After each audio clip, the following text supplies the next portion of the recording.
总有一句提醒咱乡亲，寒流要来，一定要穿好烧。啊，过个月就要过年啊，关系到台商转来台湾的金门小三通到底敢要开放，引起大家的关心。管委会秘书长郭立雄拜是备询的时讲，小三通敢会阁重新开放？过年前有答案。这除了交通的因素，防疫考虑嘛是重点。疫情至于讲王必成是讲，中国疫情足歹估计，建议相关的单位一定要谨慎的判断。专家是认为讲，应该分阶段的开放。控制好等来台湾的人数，安尼才会当避免大规模的感染。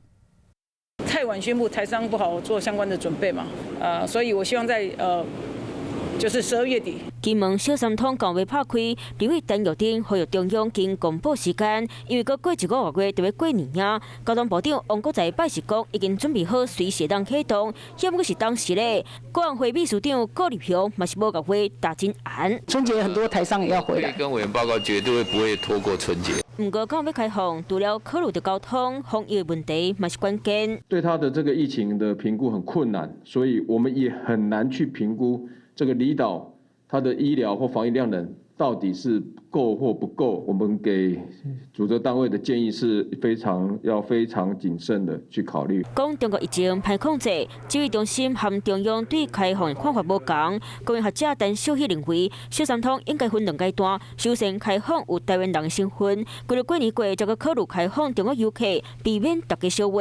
啊，专家是认为人数一定都要控制好势。风控松绑之后，那预测应该是案情在指数上升了。这种时候，那当然是分阶段开放，我想可能会比较好一些，因为我们是害怕是脆弱族群的这个区域像是被投了深水炸弹一样。小三通敢会定启动，开放身份、人数和防疫的配套措施会安怎规划？